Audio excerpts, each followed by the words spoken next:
Mic check 1 2 1 2. Is this thing on? Yes, it is. It is live with the QCB on your radio, Fox Sports Radio, Charlotte to be exact. Number to the show to join the conversation. That's easy money. 704-227-8986. Yes, the WHINER line is back. It's on. It's popping. Anything in the world of sports you want to get off your chest, call my WHINER line and whine about it. That number, 704-227-8668. Hold on. You know what I got to do? Richie Rich, I got to hear something ignorant. Just generally speaking, and not here, but and not that this matters because this is here.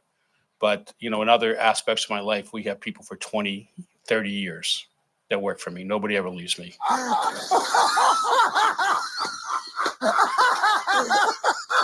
Okay.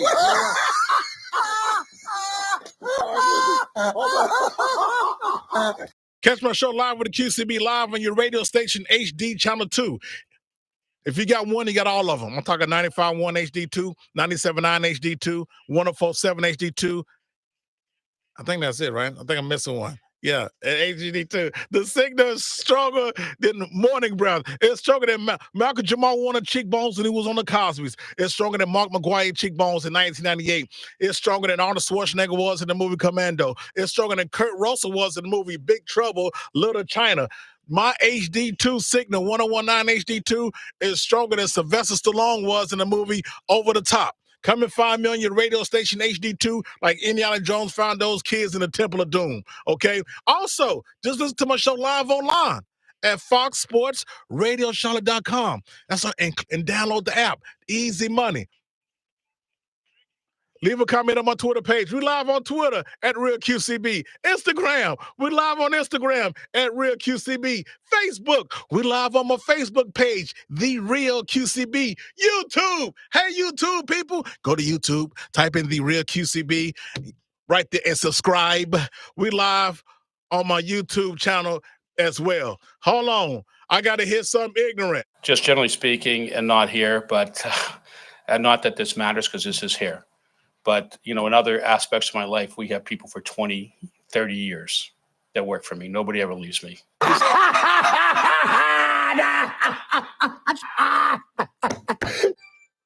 There's 13,421 ways to listen to my show. If somebody comes to me and says, well, Q, I heard you back on the radio, my guy, but I don't know how to find your show. As soon as you say that nonsense, I'm going old school WWF and give you that Mr.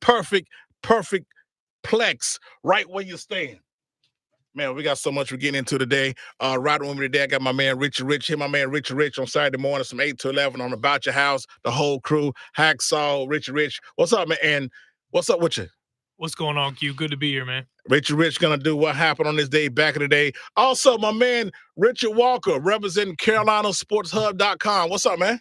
Everything's great, man. You doing all right? Man, we ready to knock them out. We got so much we're getting into today. Man, we got some Carolina Panther news, OTAs, stadium upgrades. I got to get in Richard Walker's brain about what's going on with OTAs and the transactions they made under Canales and Dan Morgan and all that good stuff. And I got the win bar. I got the Carolina Panthers win bar at 5. Can't wait to see if Richard going over and under. Also, that damn Caitlin Clark hate. Y'all still hating on my girl. She look like the movie The Longest Yard. I thought I was watching Orange is the New Black. Is she in the WNBA or is she in the Orange is the New Black? It feel like I'm watching the Orange is the New Black. They keep hating on my girl. She's 2-9 and you're still hating on her? She's 2-9. That's not enough, though. She's still the biggest star. Not the best player, the biggest star. We're going to talk about it. I told you guys, I'm Richard Walker. I'm so into women's college basketball right now that I sit down to pee. I'm ready to go. Y'all need to try it. But we're finna get into it. Before we get into it, I got to send a special shout out to my man. He rest in peace to Kenneth J. Locke. He's a father, grandfather, uncle, brother, cousin, all the above, and a sibling, everything. And I know a couple of his people who come to the barbershop. His son Locke and his daughter B. They come through, and she bring her son. So shout out to Kenneth J. Locke. Rest in peace. And You know, just want to send a special shout out to them good people, man. All right, let's get into it, y'all. Richard Walker, you in the building, man. We got to talk Panthers. 2024 schedule came out. Bryce Young, offensive line, all that good stuff. But let's start with the OTAs before we get to the stadium upgrade. What you been hearing about the OTAs?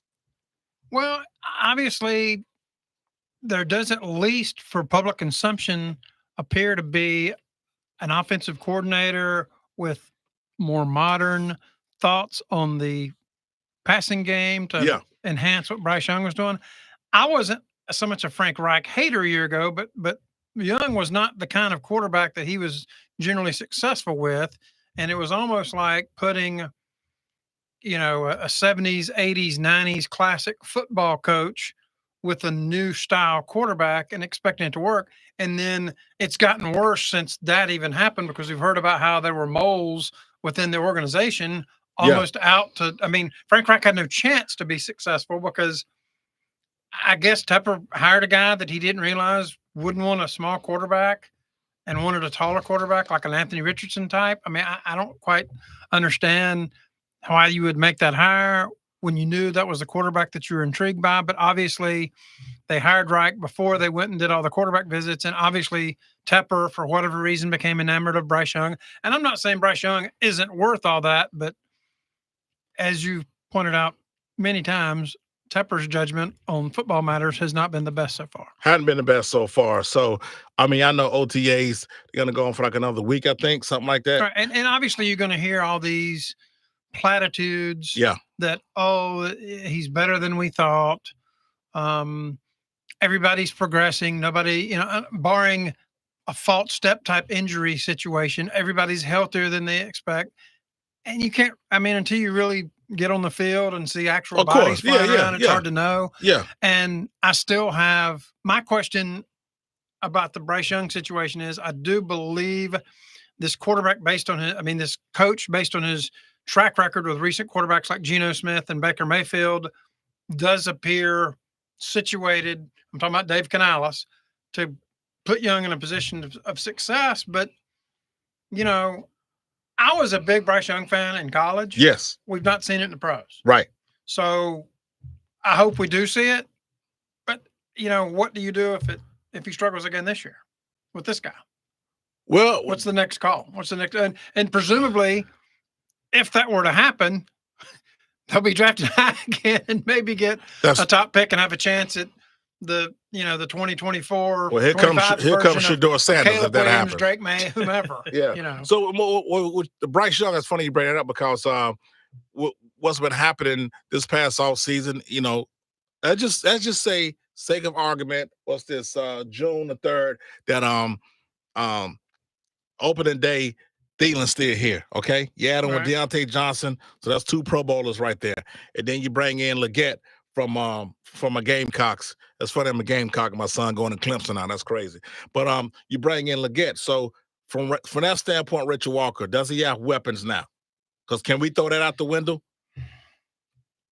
My question last year wasn't so much the weapons as it was the strategy, or as the case may be, the flawed strategy, because it struck me, and I'm trying to remember the coach's name, but is it Striken, the Colts coach? Yeah, his name? Striken, yeah.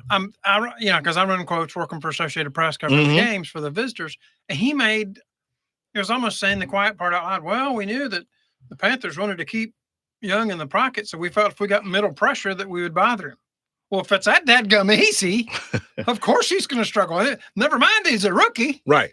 If you're forcing a short quarterback to stay in the pocket, and the Colts have figured you out, and they're not even in your division, they see you once every 4 or 5 years. Yeah. But you add in the 2 guys. Yeah. You add in Robert Hunt from Miami, then you add in Damian Lewis. Presumably that'll make it better. That's what I'm saying. But so right now in June, year ago, on paper, I just felt like they threw Young into the wolves, and he didn't swim really well out there. And also, I'll say this. It'd be curious to see what Panthers fans say best. I gained more respect for kind of what happened with Cam Newton, because didn't we all think that he was not coached well? Who, Cam Newton? Yeah. Nah, I thought Rivera did a pretty good job. Eventually. Yeah. But early on, they couldn't decide what they wanted to do with him because there was all these questions about his footwork. Does he run too much? Does he do this too much? Yeah. I mean. Well, 4 years later, he became MVP, though. as bad as the team was last year. All right. They weren't 6-10 bad as it was 6-10. Cam Newton's rookie year. In 2011 looked like champions compared to these guys because they were competitive in most games. Yeah, they're playing. And he forced defenses to react to him. For sure. And granted, that's not fair to put that out there though, because Cam Newton, the game has changed. There's two different players. Well, he's a damn refrigerator. Sure. Who there, of course, right. But my point is, all the criticism that Cam took, I'm like, let's look at that now. He wouldn't take near the criticism that we've leveled at Bryce Young. Well, first of all, people can't get over Bryce Young. People almost feel sorry for Bryce Young. Yeah, they can't get over his height. And you know, and he only missed one game. I'm not that hung up on that. Me neither. But that damn Gary Broad is though. But here's the point about it.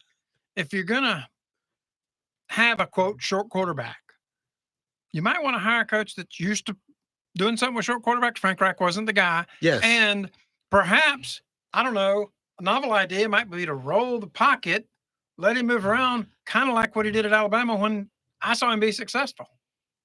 Well, that's what I'm saying. So I'll be fascinated to see, and it may be into the regular season before we really, truly, fully see this, the Canales imprint on him, because, yes, we're going to – and there's going to be platitudes. OTAs are going to be the greatest.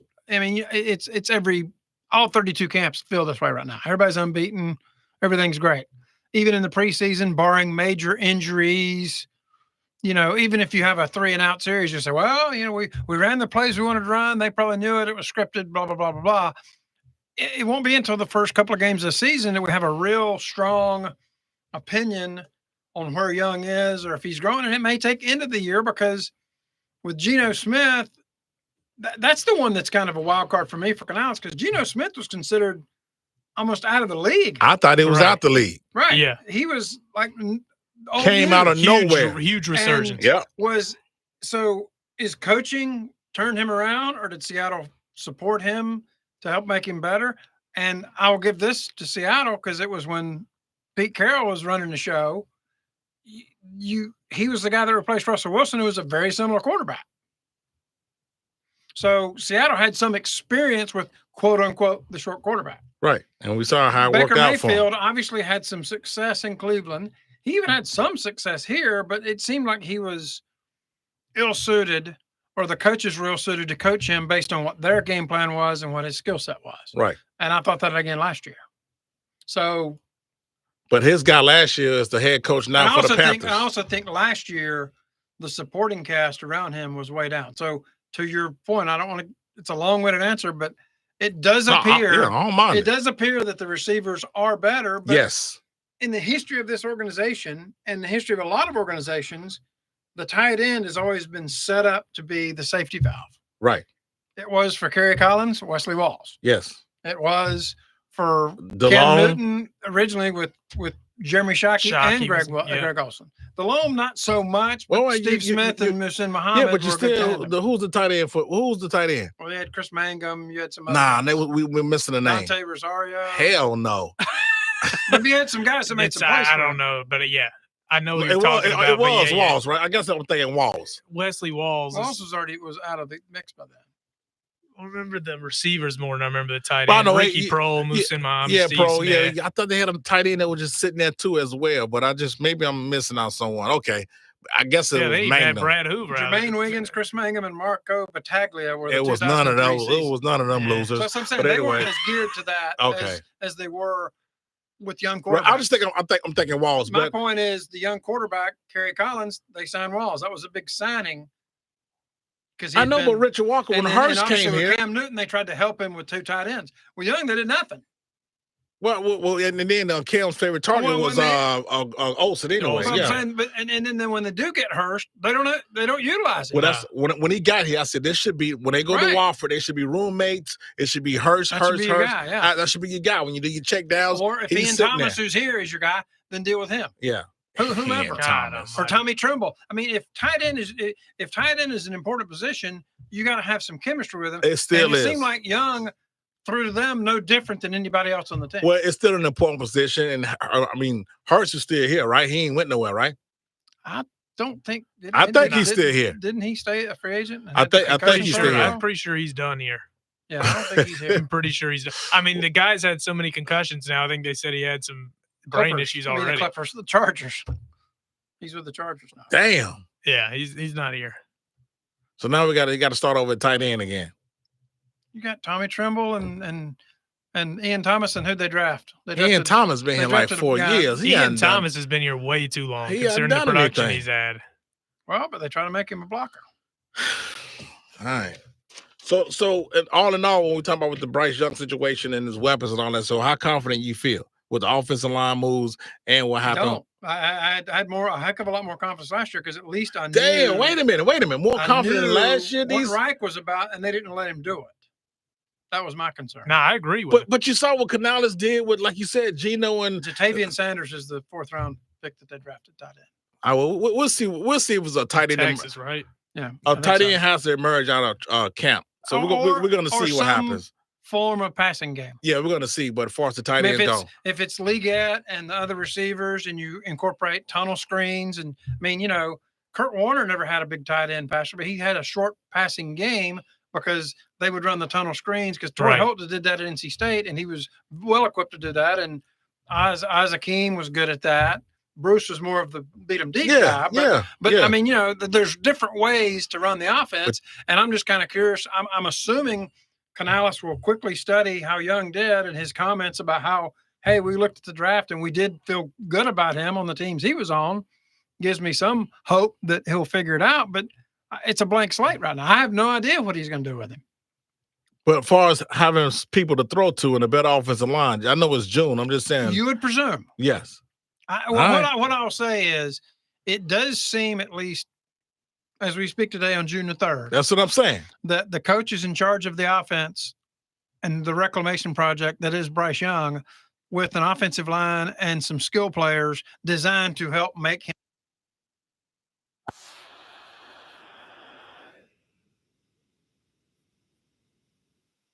I mean, then the franchise is stepping back again. Well, what we're going to do is the worst case we're going to slide the break, and I want to come back. I got set the win bar at 5 wins, and I'd be curious to see where you're going because Rich said they're going to win -1 game. Nah, so he said 4. He said 4. I'm curious to what y'all says, Rich Walker. We got some College World Series to talk about as well. Of course, Caitlin Clark. It's her world.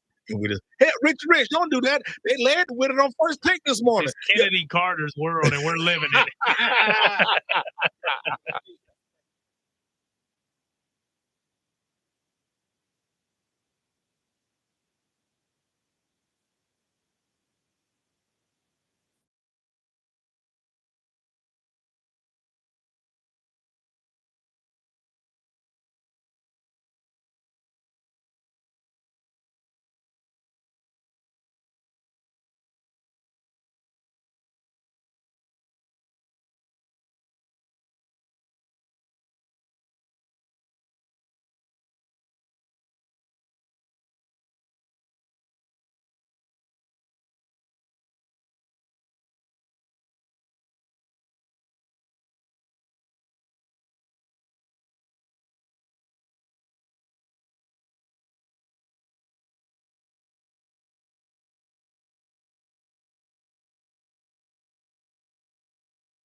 Welcome back live with the QCB. Got me on Fox Sports Radio, Charlotte.com. Listen live, man. Got my man in the building, Richie Rick, my man Richard Walker, representing CarolinaSportsHub.com. Talk a little Carolina Panthers. We jump into some Caitlin Clark situation and some College World Series talk. And, man, we go continue this Panther talk. And I had Cedric Cornbread Maxwell on the show Friday.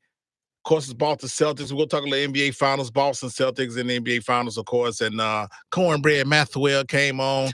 and of course, we had a good conversation. I may replay that for you guys if we got time. You know, Cornbread wasn't just good, Richie Rich. He'll tell you how good he was. I'll say this. There's only been 32 Finals MVPs.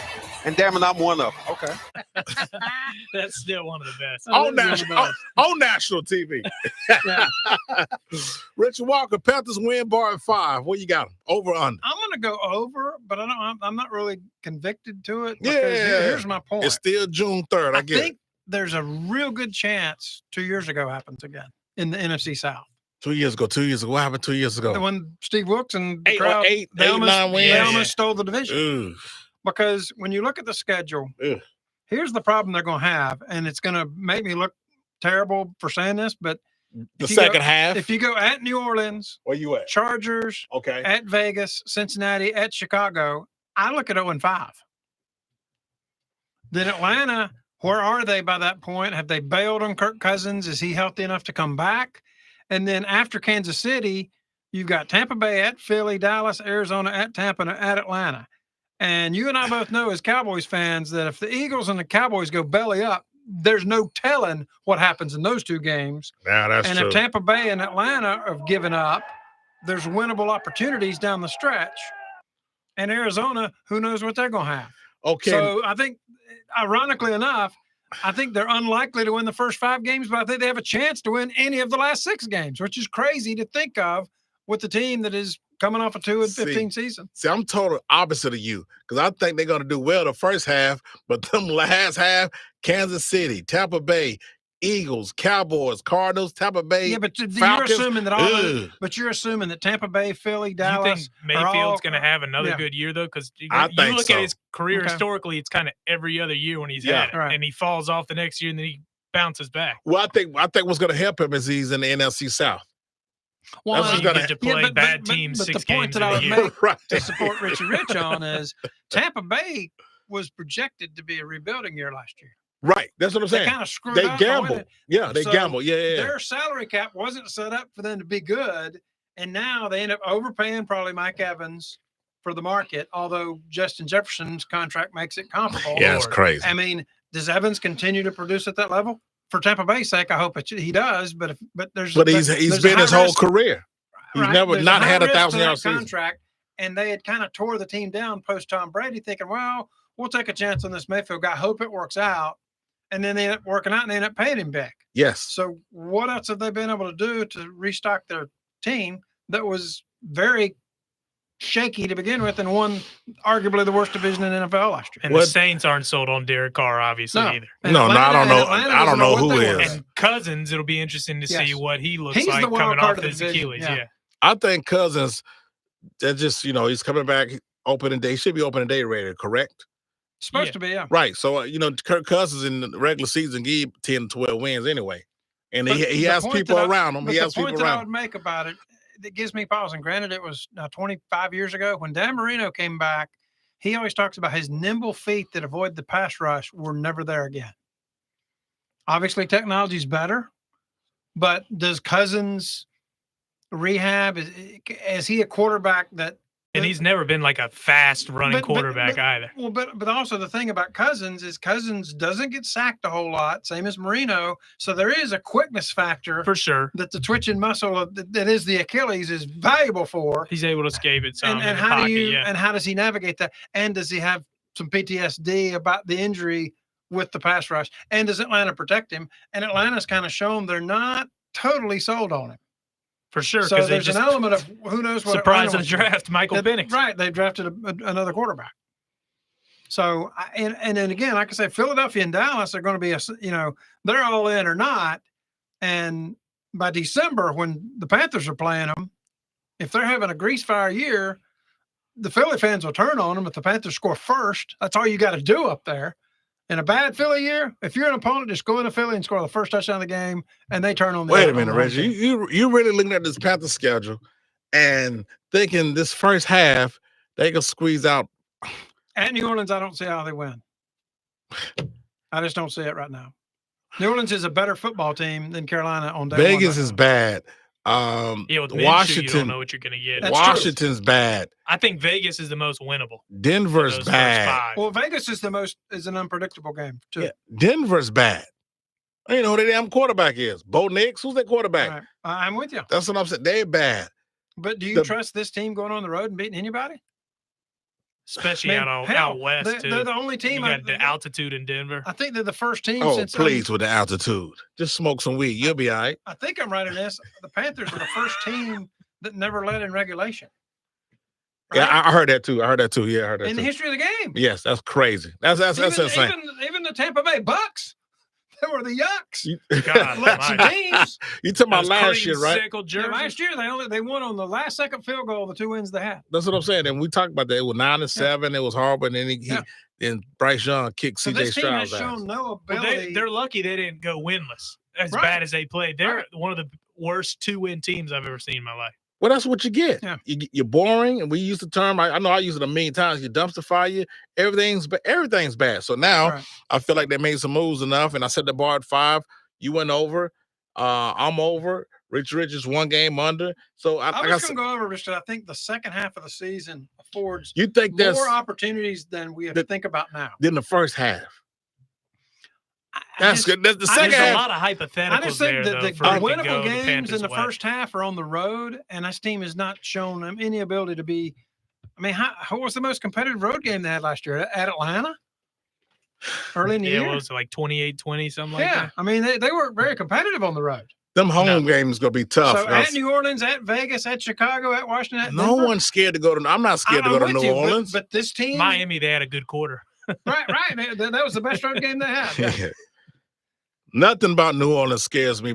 I think the Panthers can definitely. It is a home field advantage. Yeah. They definitely go down there and get a roll week. I think get a win week 1. Potential steal is the Giants in Germany, because the Giants, who knows where they'll be in mid-year.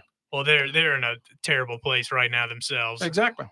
They don't know what to commit to. They don't have Barkley. Daniel Jones up in the air. Yeah. Darren Waller's going to retire. Yep. I mean, here comes the Chargers. Here comes the Bengals. But clearly, these home games going to be crazy. Clearly, like, for instance, the downside for the Panthers would be if Tampa Bay is the one that leads the division, because they got them twice in the last 6 weeks, so they'll want to knock that game out. But if, whomever emerges in the NFC South, and it's going to be somebody, because somebody has to go to the playoffs, Yeah, the division is still probably the worst division of football. Right, that's what I'm saying. And that's why. That's what's so frustrating, I think, to Panthers fans is because 2 years ago, they could, if they had pulled the plug on Rule 2 games earlier, they win that division. Who knows what we're talking about now? Maybe Steve Wilkes would have still been here last year. Now maybe Tepper would have forced issues upon him the way he did Frank Reich. You can't speak to it because it didn't happen. But Wilkes has proven he's a solid coach. Yes. Elsewhere. Well, no, hold on. Wait a minute. Courtney, not coach. I mean, he went 3-13 in Arizona. But there was total division. That was like Josh we saw Rosen. Josh Rosen was a top 10 pick. It was. He lived through last year. But nobody thought Josh Rosen. I mean, why you pick him top 10 then? He didn't. He wasn't involved in the picking. That's what I'm saying. He was last year. He was Frank Reich last year in Arizona. Okay, well, I'm just telling you. Chance to be a and then in Charlotte, he went 3-3.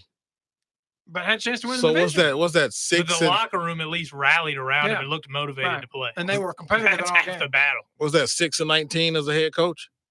Right. I wouldn't even give Arizona like that. That might be one of the worst situations somebody could walk into. It was terrible, Q. I mean, look at the team. They were awful. I'm just nobody could have won. Nobody. Well, we don't know. We don't know. We can't start that. We don't know that. Your point was the GM was forcing Rosen on him when nobody knows who he is. You have to do a deep dive to realize who he even is. And he was mediocre at UCLA. Right. He just had some whatever the case was. And the GM picked him. I'm just telling what pick he was, and then when you get picked high like that, you're gonna have some expectations. I'm saying I expect there's a chance of this being 2 years ago. Yes. And if Canales, all of the things he's tried to do, the second half of the year, they're a different, better more functioning team. I don't have any scenario going to playoffs, but I can. But that's what I'm saying. No one. That's what no one said that. Right. Panthers would be to steal a game or two out of the first 7 or 8. I agree with that. And then close strong. Okay. And at least you feel better about 2025. That's what I'm telling you. That's what I'm telling you. I will even feel good about the 4 wins because you double what you did last year. You just I've been saying this since day one. When you're in a bad spot, you get a new head coach, new system. You just want to be trending in the right direction. If you have 4 wins and you look reasonably like a team on the road, 7 and 10, 6 and 11, people are like, "Wow, they're on the move." That's what I'm telling you. That's what I'm telling you. So listen, the bar is so at least low. competitive in some games. We all agree that the bar is so low. They were so bad. It's going to take some. They're not one player away and all that crap. God, no. That's what I'm just saying. So we agree with that part. So that's what I'm saying. So far as anything else goes, for us to kill on the Panthers, that's why I said the win bar at 5, which I don't think is crazy. But hey, they're right there at 4. That's all right. But it's like you said, the way they gonna look, how they out there competing. Our pals at Dilworth Neighborhood Grill, they said Vegas has us doubling our win total. Right. That's how low the bar is. That's it. That's it. Shout out to my man Matt. Excited. Yeah, the owner who I had on the show when that stuff happened.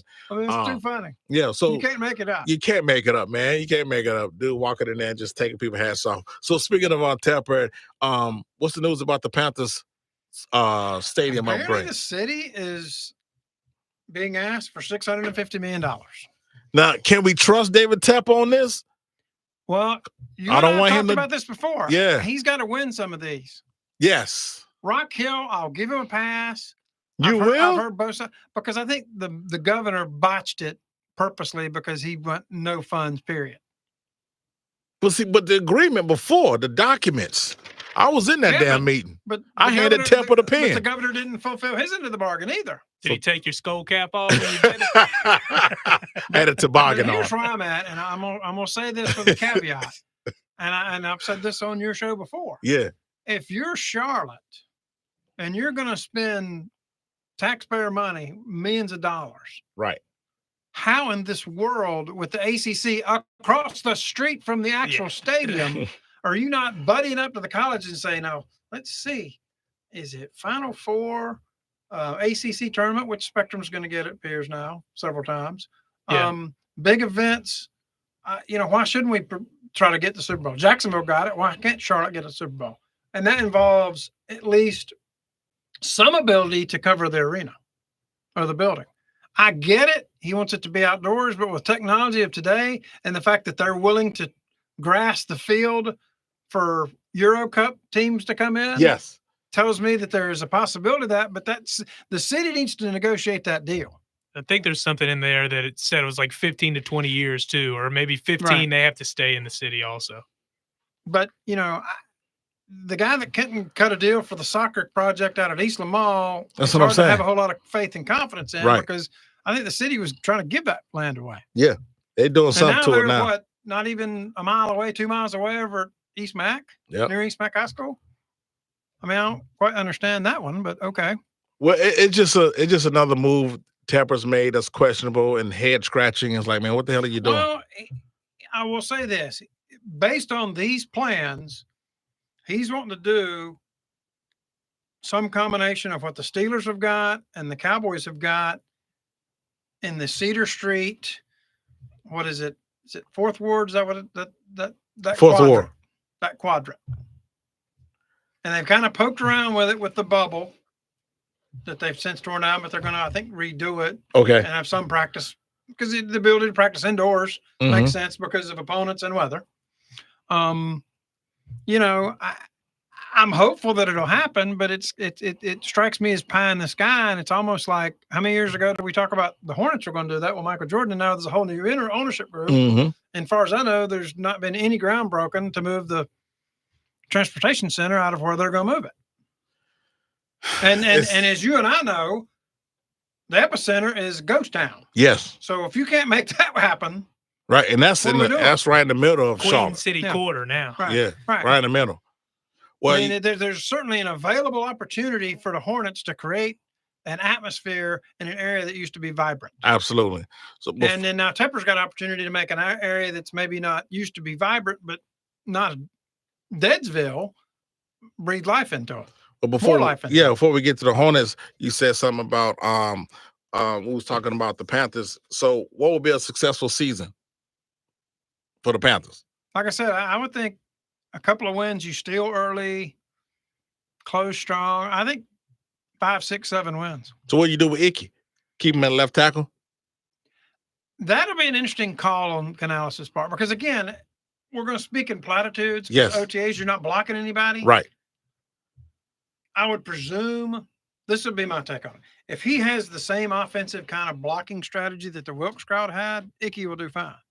If they had the blocking strategy of a year ago, I can see potential for struggles there. And then maybe you cut bait after this year. I don't know. I mean, I'm sure they're on the hook because in his rookie contract 5 years. Yep. So they do. But if you use the same blocking schemes that were used in his rookie year, I think there's a chance you get some success out of him. Nobody was grumbling about him the first year as much. Well, because you get a pass. A handful of you get a pass, procedure man. penalties. I mean, that's going to happen. You're a rookie lineman. Right. But the second year, you're still top 10. And but they changed the offense on it. Right.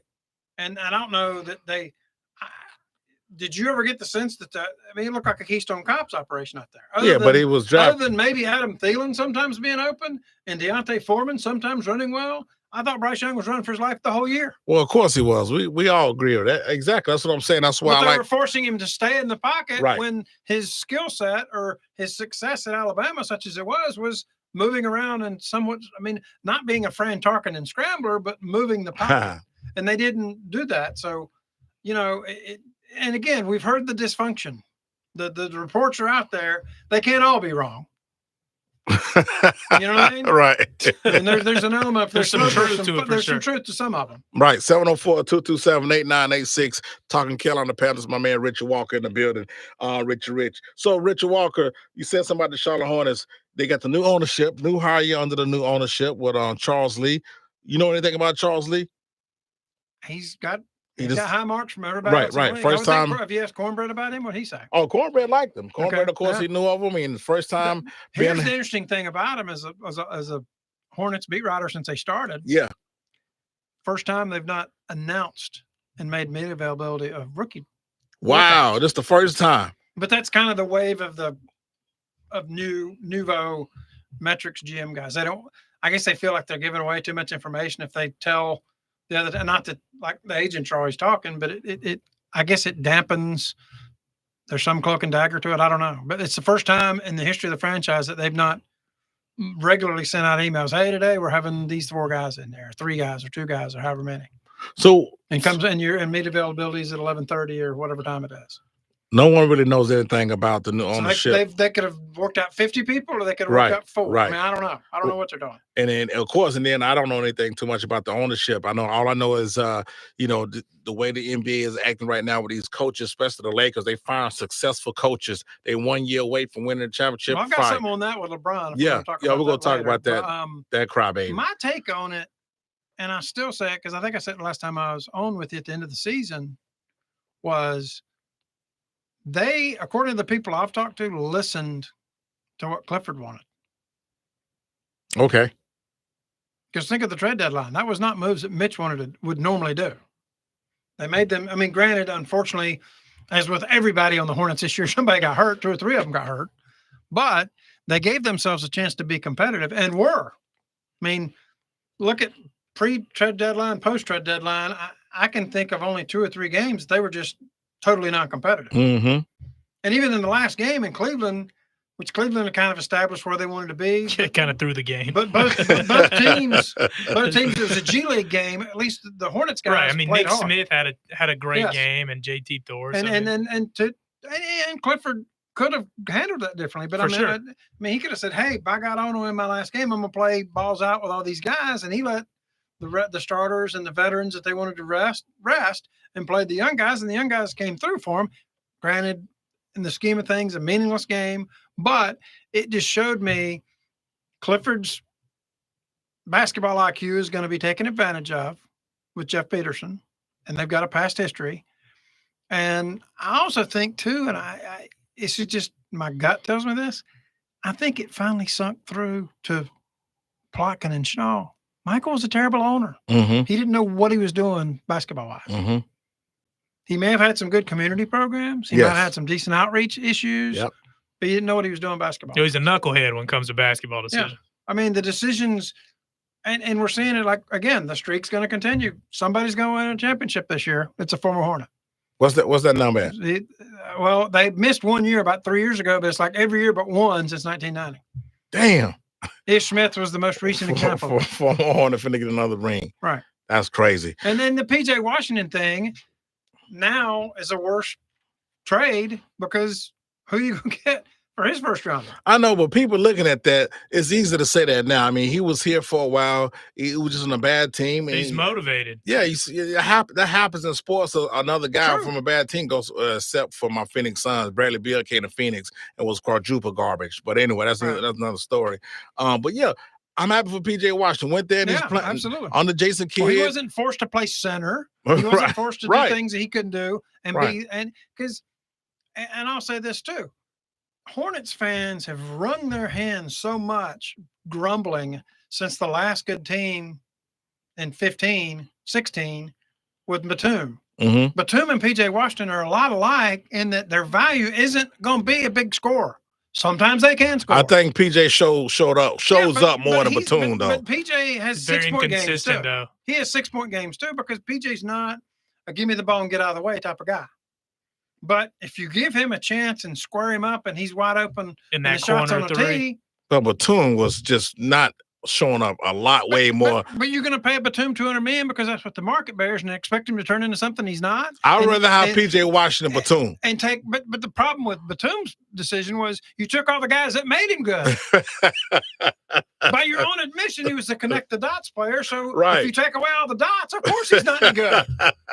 Fair point. Yeah, he'll drop 20-something and Hornets fans like expecting that. PJ was like that. He'll have 30 in the next game. He'll have 8. Yeah. Although it's been fascinating to watch the dynamic of Luka and Kyrie because a year ago this time they wanted to blow that thing up. Of course, it wasn't working. And Stafford, most underrated trade. Derek Lively became the recruit that Duke thought they had. Right. In the pros.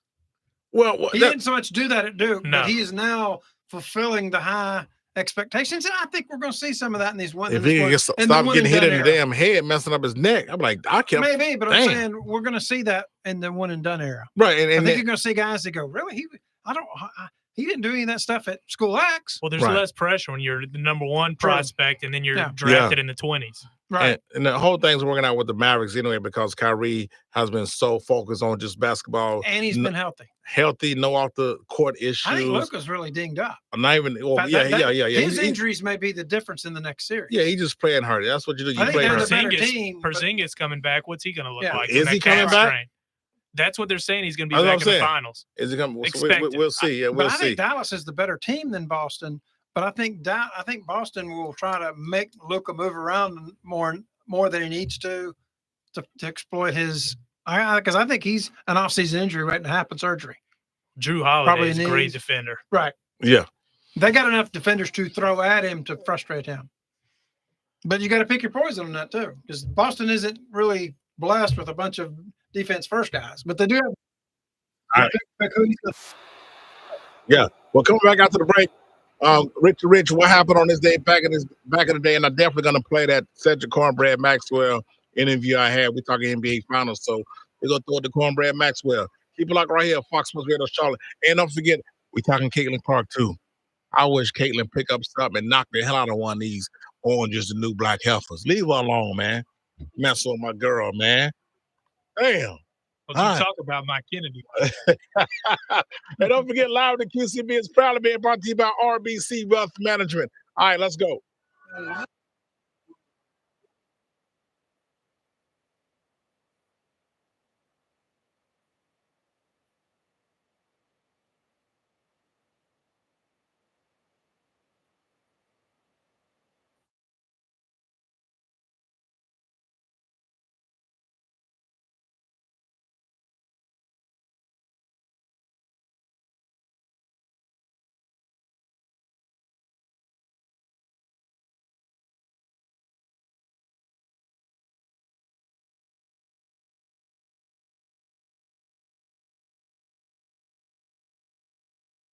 All right, I told you guys he was coming. Let's go. UNC.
Welcome back live with the QCB. Got us on Fox Sports Radio Charlotte. Make sure you check me out live online at foxsportsradiocharlotte.com, man. And my man Rich in the building, and also my man Rich Walker in the building. Hold on.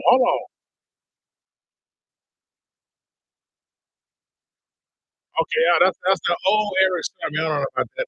Anyway, it's time to see what happened on this day back in the day with my man Richard Rich before we get into my girl Caitlin Clark, and it's some more nonsense still coming. Man, all right, they just keep hating on her for some reason. All right, let's see what happened on this day back in the day. My man Hassel, what up, babe? Let's go.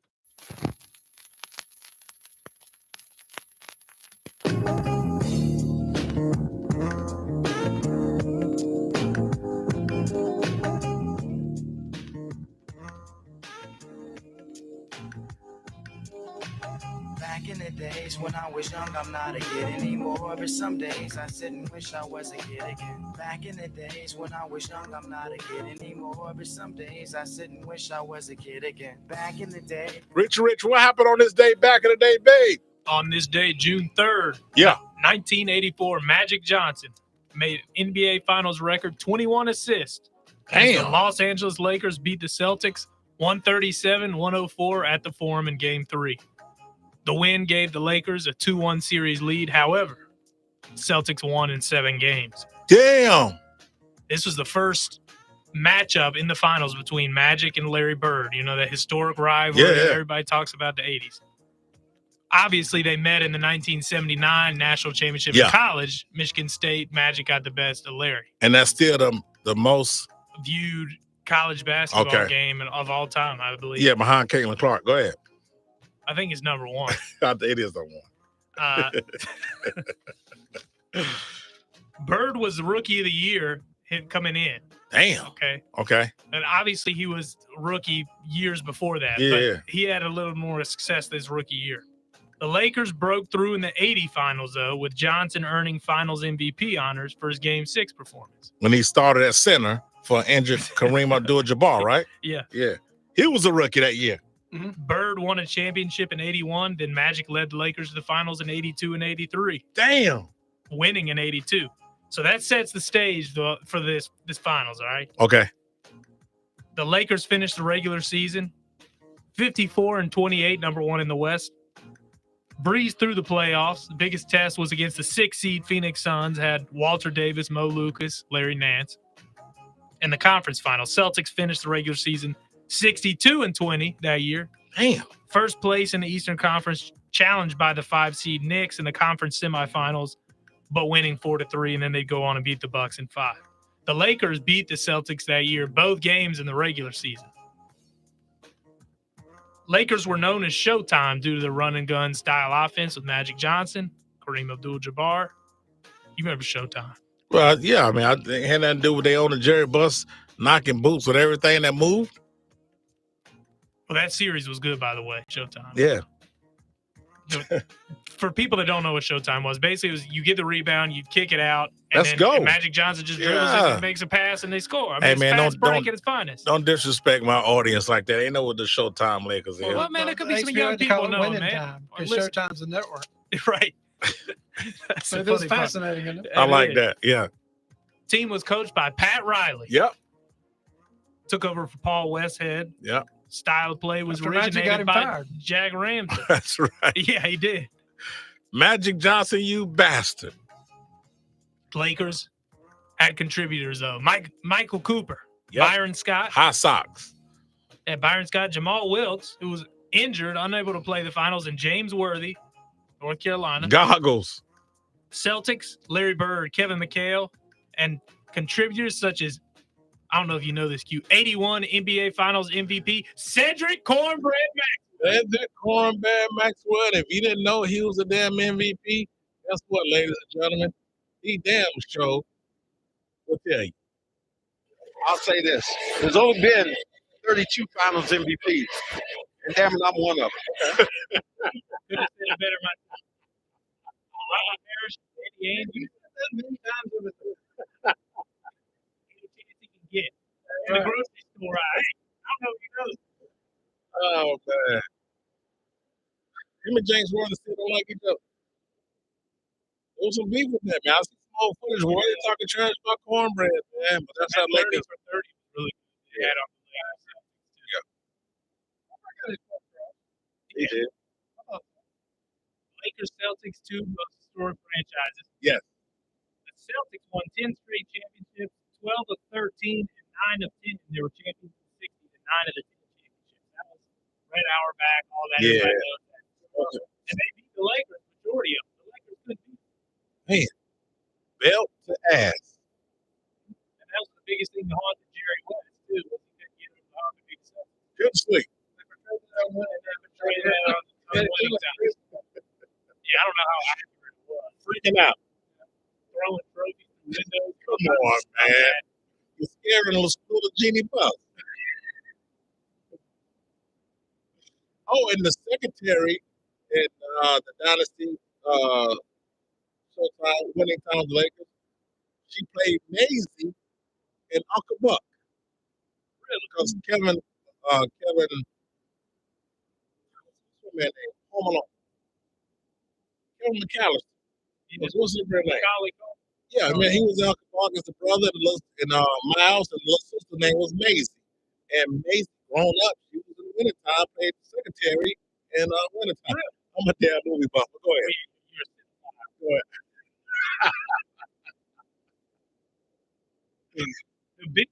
Probably the most notable game of this series was known as the Heat game. Okay. So game 5. And basically, back then, Boston didn't have air conditioning because it didn't get that hot. It was 97 degrees in game 5. You crank it up, you had referees passing out. Damn. He faded referee Hugh Evans. And then the Lakers, basically, I mean, they won them game 6. When that came away with a 111-102 victory, the Lakers rallied to cut a 14-point deficit. 3 when Cedric Maxwell knocked the ball away from Magic Johnson. Look at Cornbread hustle. And Cornbread was a big contributor. Yes, he was. He wasn't just over there popping that white towel. No. The series was the 8th time in NBA history Celtics and Lakers met the finals. Boston winning each time, like I said. The Celtics were led by Maxwell, 24 points, 8 rebounds, 8 assists. They came away with Damn, Cornbread was balling. 111-102 victory in game 7 when it mattered. I told you, man, Cornbread was the guy. I'll say this. There's only been 32 finals MVPs. And damn it, I'm one of them. Okay. Me and Richard, that's why it's so funny, man. You want to see that other time? All right, hold on, we got about 2 Hold on. We got to pause. Hold on. Fox Sports Radio.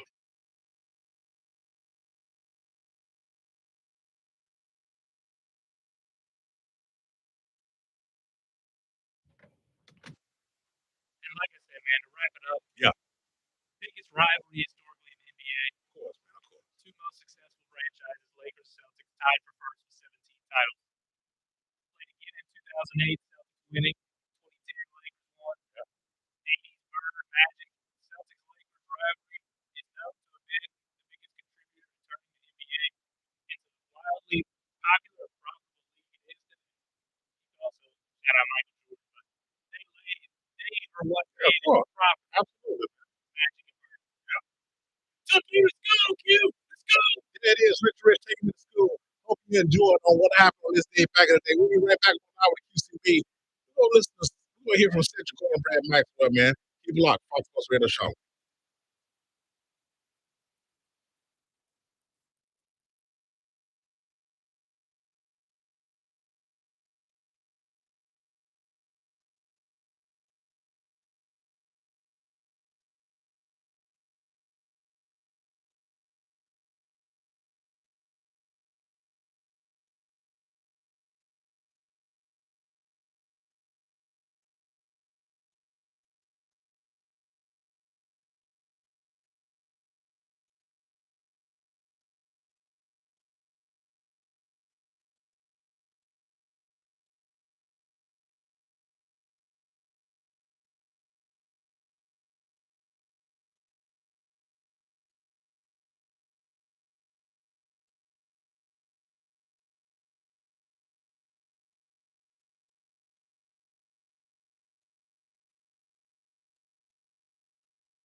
All right, I told you guys he was coming. Let's go.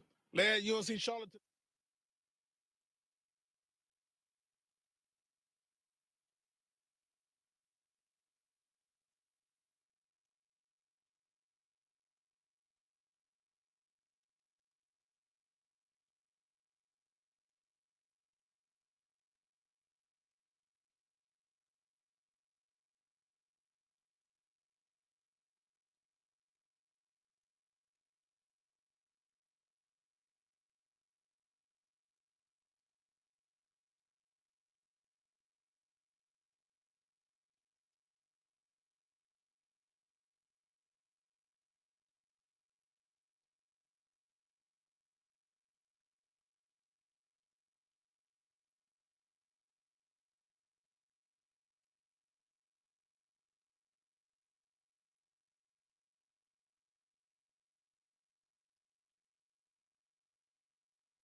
Mic check 1 2 1 2. Is this thing on? Yes, it is. It is live with the QCB on your radio, Fox Sports Radio, Charlotte to be exact. Number to the show to join the conversation. That's easy, Mucho Dinero. 704-227-8986. Yes, the one line is back. It's on. It's popping. I got some fresh whiners in there for you today.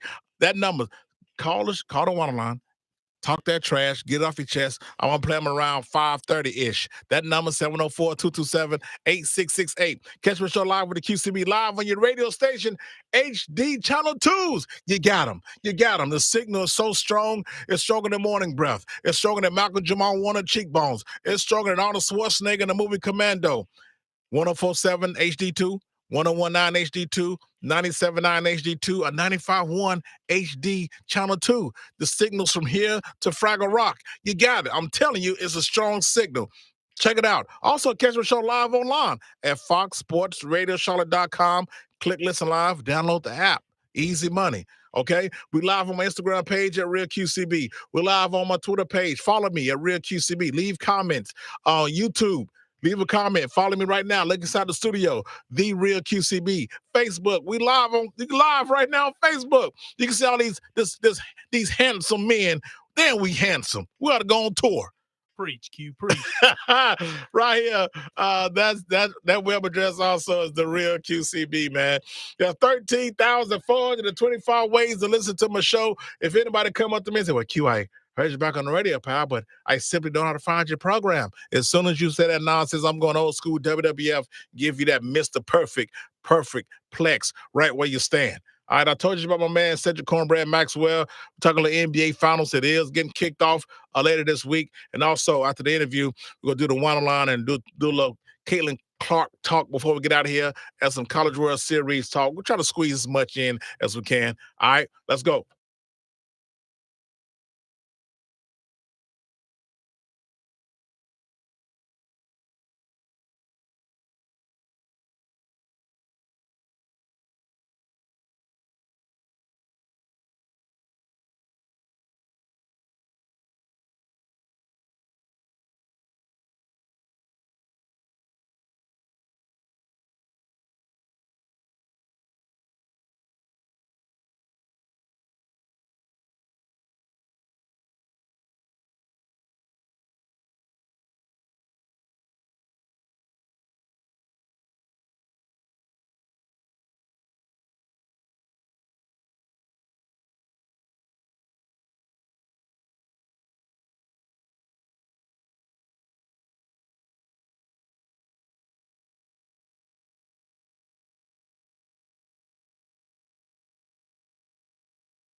Hey, QCB, man.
Oh man, welcome back. What'd you say? That's a classic. Yeah. We've had two comedy greats on today already. Man, yeah, that's right. Any That's Paul Mooney and any Paul barbershop Eddie Mooney, Murphy's the best. Eddie Murphy, Paul Mooney, you can't go wrong, No, man. you can't. But, And then- but Eddie Murphy, particularly in this movie in the barbershop, is comedy gold. Unreal. Speaking of, welcome back live with the QCB. Got us on Right. Fox Sports Radio Charlotte, man. Let's slide to the WHINER line. Shout out to my man, Sean Jones. Speaking of comedy, my man Sean Jones, my man Nose. Shout out to my man my man Comic Sean. Me and Sean Jones slung jokes together before. We hadn't worked together in a minute, but Sean Jones, you got some dates in Charlotte, man. You got to come to the studio, break bread with your boy, even without that. I think Sean Jones is a Cowboys fan too. Yeah. Y'all got to get on my man, Comic Sean Jones. Follow him on social media, Comic Sean Jones. And I just threw that out there. You got some dates in Charlotte. I could travel too, Sean Jones. Huh? I could travel too. But anyway, let's slide. Don't be thirsty, Q. Not Sean Jones. That's my guy. Let's slide to the WHINER line and let's see what we got. Let me see what I want to play for you guys. All right, let's go. Let's do this one. Y'all want a little Floyd Mayweather or a little Chris Tucker? What y'all want? Chris Tucker. Chris Tucker. Let's go. I'm so broke. If a rob me, he'll just be practicing. I'm so broke. If a rob me, he'll just be practicing. Now it's time.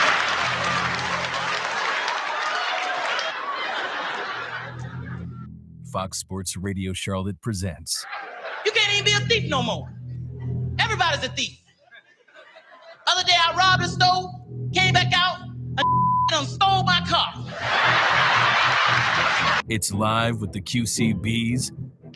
I'm sitting in jail with the that didn't even know it. I'm like, what you in here for, Holmes? Oh, some dumb didn't put no all in his car. I was getting some.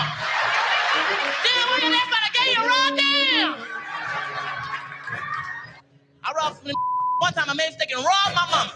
I said, hey, put your damn hands up. Put them up. Give me a purse. Give me a purse. What you doing with my brother's pictures in your pocketbook? Put it over there. I'm sorry now. The Crying Line.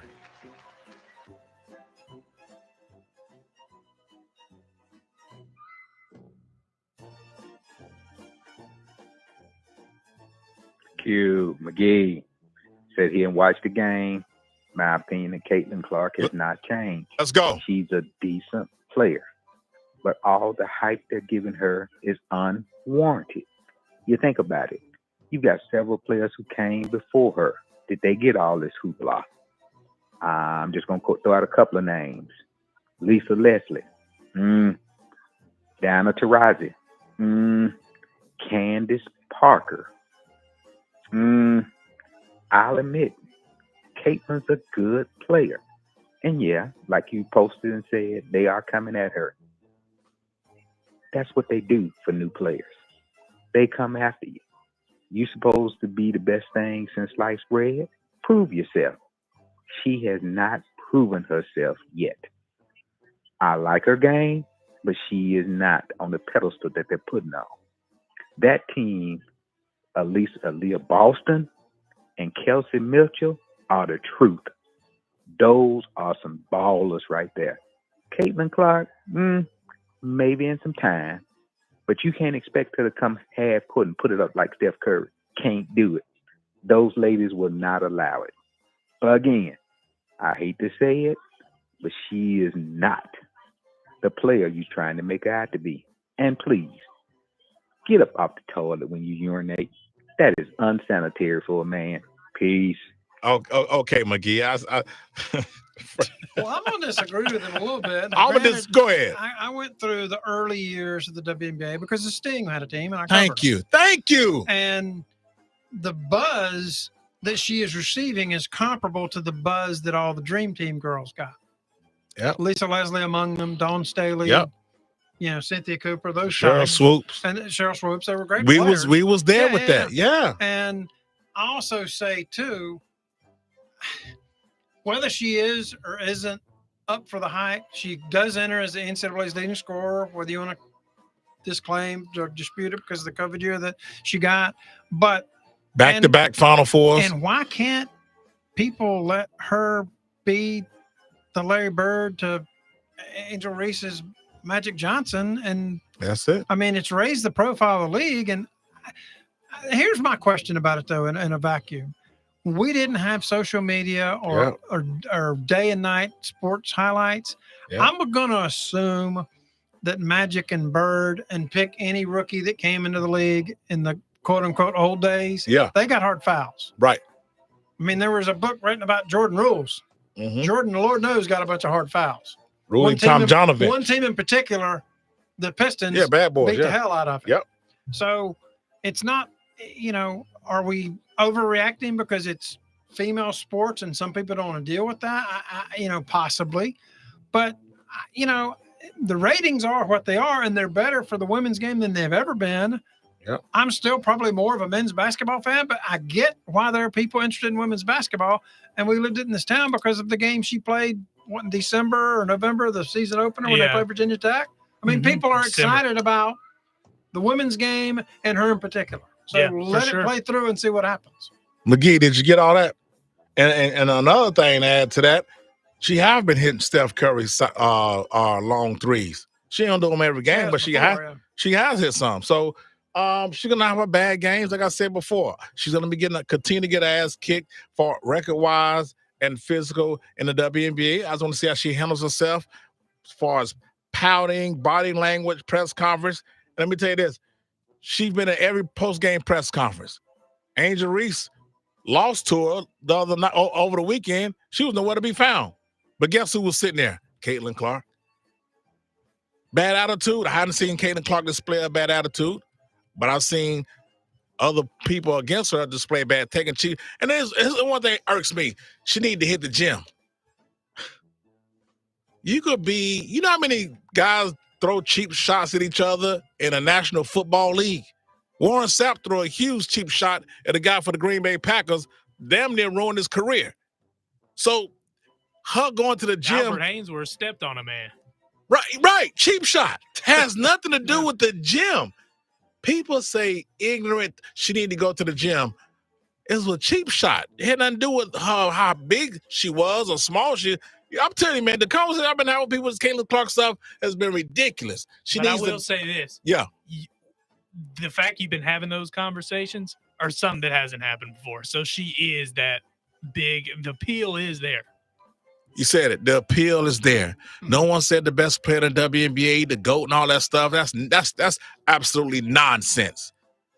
But those players, Lisa Leslie and all them, they didn't come in with the hype like Caitlin Clark has came into the league. I thought came in with some hype. No, she did. I agree with you. Remember there was an American League of Women's Basketball and the WNBA, which the WNBA basically broke that league. Right. Because Stern saw the attention that the Dream Team got in '96 and said, look, we got to have a women's professional basketball league. And plus, I'll say this too. The NBA owners wanted something to fill their arenas in the summertime. Right. And WNBA fit that.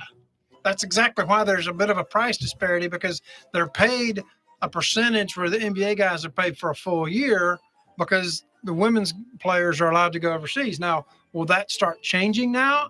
I'm curious. I'll be interested to see if that does. Well, before women Caitlin usually have to go and have been playing in overseas leagues for years and years right. and years and years. Before Caitlin Clark came to the WNBA, one last time you saw a full Asia Wilson basketball game in the WNBA? When last time you watched it? How many games of Lisa Leslie did you watch back in the day? That's the question I ask, because I know they're gonna try to lie, say I have. First of all, you haven't, because when Caitlin Clark came here, records are being broken. When did you see Kelsey Plum get drafted?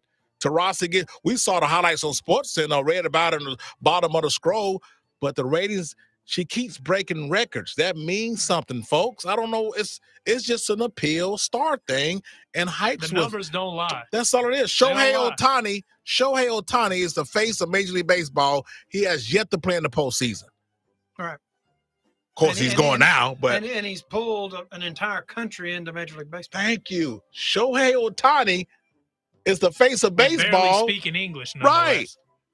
And has yet the incident with his interpreter, I can see why. But there's a punchline in there. He has yet to play in the postseason. Yeah, he ain't playing in the postseason yet. Angels are a dumpster fire. It's crazy, but he's the face of baseball. Been there for 2 years now, right? So, all right, let's go to the next one.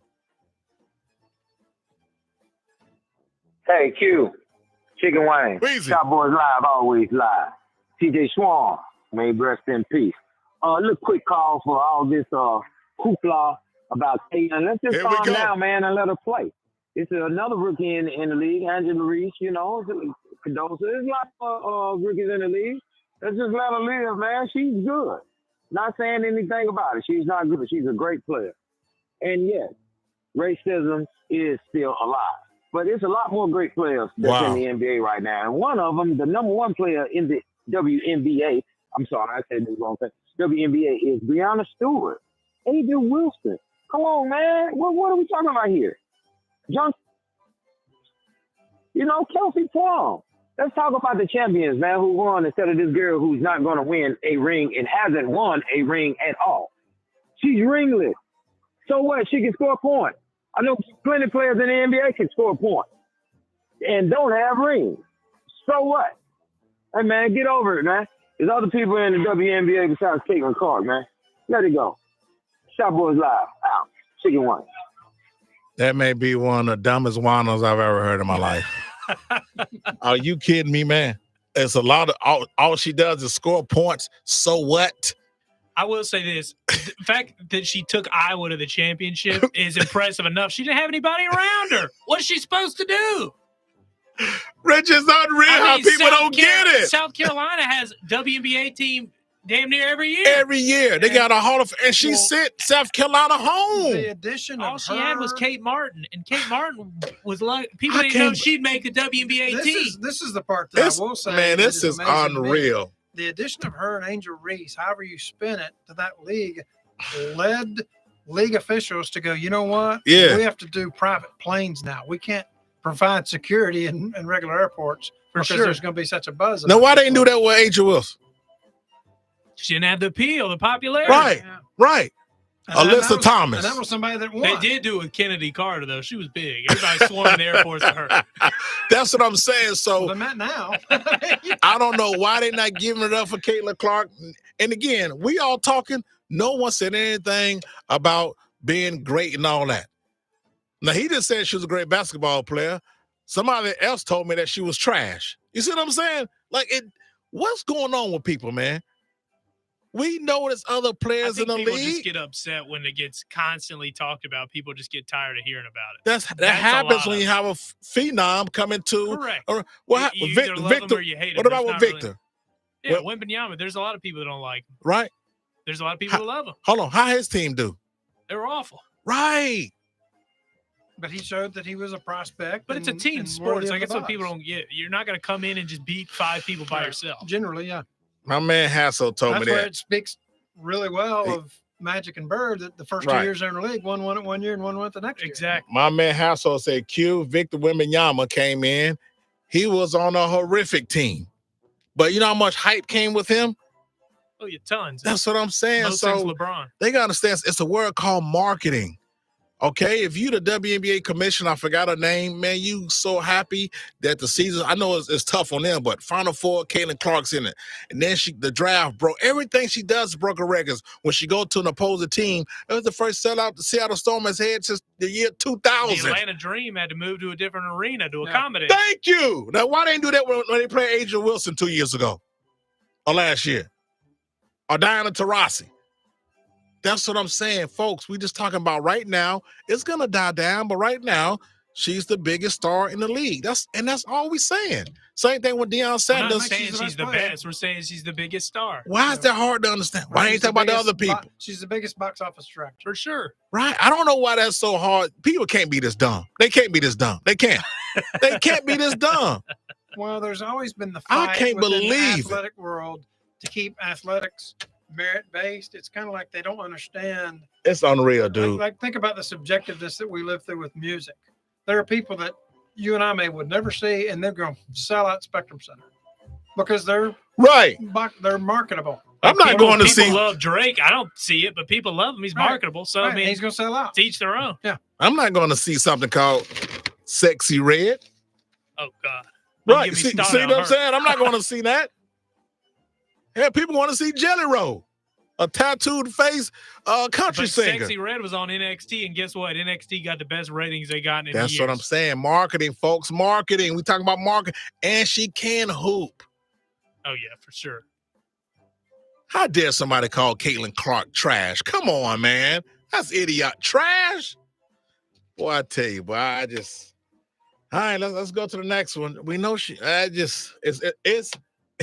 it befuddles my mind how people are in this conversation. It's just insane, man. She's box office. I don't know what else to say. It's crazy. Let's go to another one. Hey, QCB, man. Hey, man, this is the Angry MF. Uh-oh. My WHINER line is on these haters. And I mean haters of Caitlin Clark. I mean, damn, Caitlin is more hated than Donald Trump and all 34 of his felony charges that he just got, man. Come on, man. I mean, damn. And somebody who we both know, QCB, had the nerve to say that Caitlin Clark is trash. She's mediocre. So she's leading all rookies in scoring. So I guess the whole rookie class, the most anticipated rookie class ever in the WNBA, is all trash if the leader of the pack is trash. I mean, this is the only girl. It's like 3 girls that's averaging 15, 5, and 5. She was the second player ever in WNBA history in their first 10 games to get 150 points, 50 rebounds, and 50 assists. Damn, did you hear that? Did you hear that? That's what I'm saying. Did you hear that? Yeah. All right. Wow. That's trash?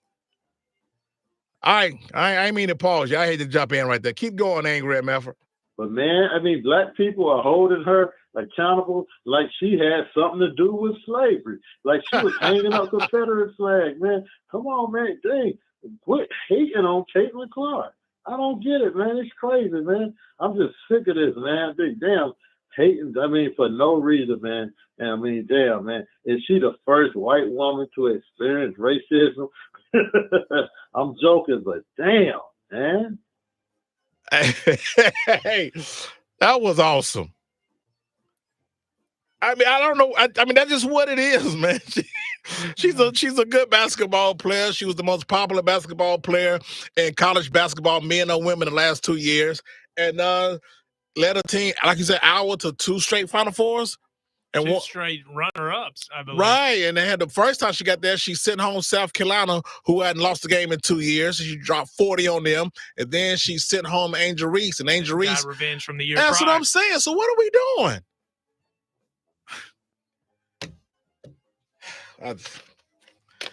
We know we understand who's been in the WNBA. We could name them. Black, white, to Shamika Holmes-Claw. We could name Candace Parker. We could name them. Richard Rich, we could name them. Why y'all ain't been watching it? Why is the records getting broken? Viewership. Come on, man. You can't be this dumb. You can't be. Because love her or hate her, you tune in. The same thing with Michael Jordan or anybody else who's a polarizing figure. She got a bad attitude. Tom Brady, you name it. She got a bad attitude. I don't know, man. It's just, I just can't believe that's the WHINER line, man. I love it. 704-227-8668. And for you folks out there with this Caitlin Clark nonsense, here's one of my, I got something for you. You're stupid, okay? You're ignorant. You are a stupid, ignorant man. And when you say something dumb on my show, I give you the button. We're going to the break. We're coming back. More live with the QCB on Fox Sports Radio Charlotte. Let's go. What you just said is one of the most insanely idiotic things I have ever heard. At no point in your rambling, incoherent response were you even close to anything that could be considered a rational thought. Everyone in this room is now dumber for having listened to it. You're stupid, okay? You're ignorant. You are a stupid, ignorant man.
Welcome back live with the QCB. You got us on Fox Sports Radio Charlotte, man. Check me out live online at foxsportsradiocharlotte.com. Rich Walker, you have some news about artist Gilmore. Yeah, former Gardner Webb star. Okay. Played for Gardner Webb in 68 and 69. We'll be going on Thursday into the National Junior College Athletic Association Hall of Fame, which is on Thursday, and the National Junior College Athletic Association offices are out at the University Hilton out up near UNC Charlotte. And but he will be doing the first pitch Friday at the Charlotte Knights game.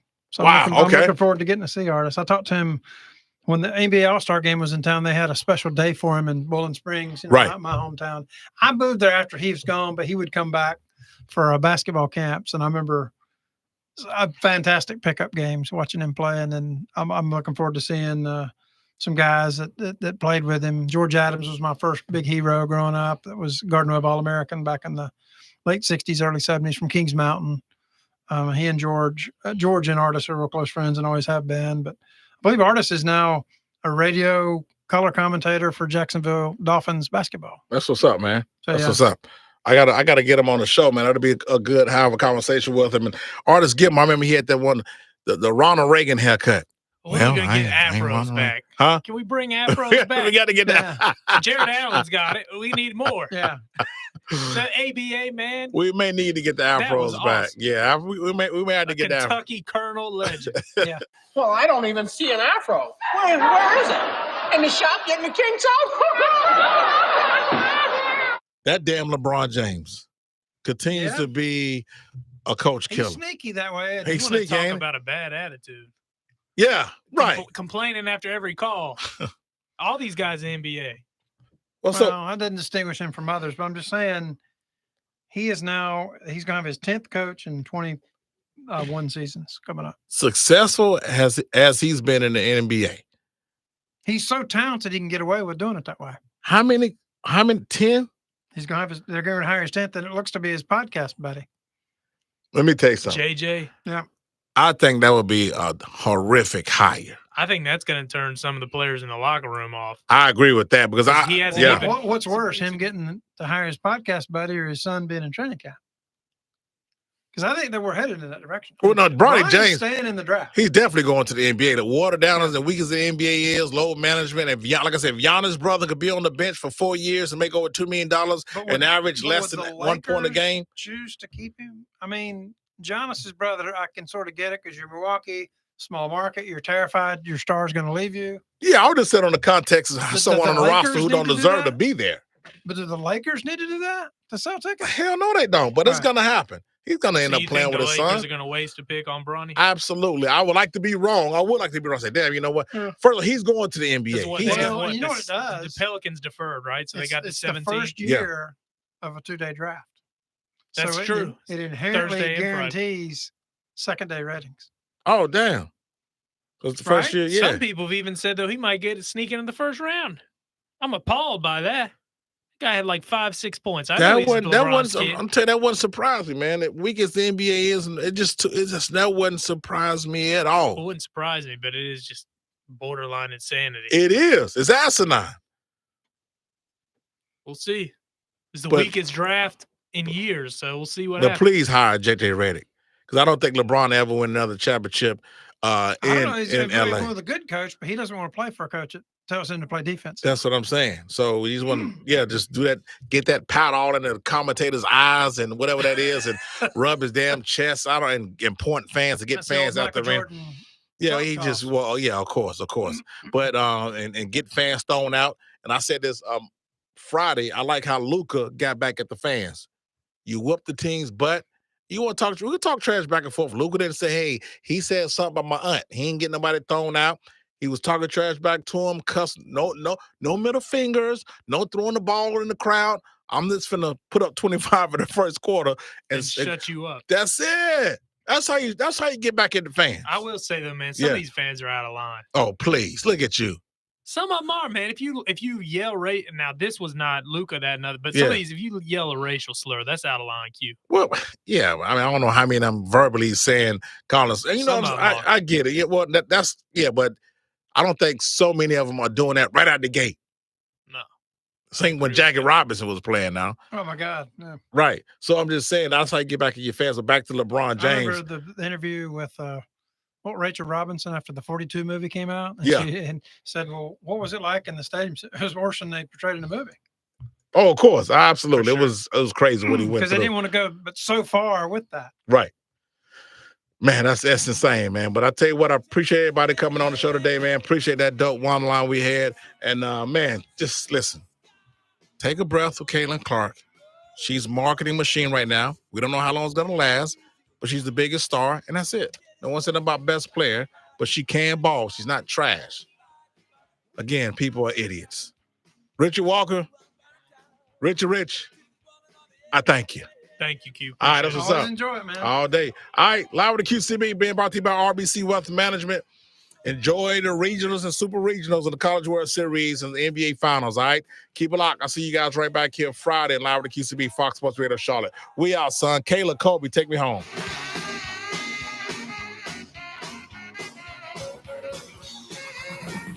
I want to talk sports with somebody. I want to hear the facts from somebody. Yeah, talk sports with somebody. with somebody like QCB. What can I say? Mamba out.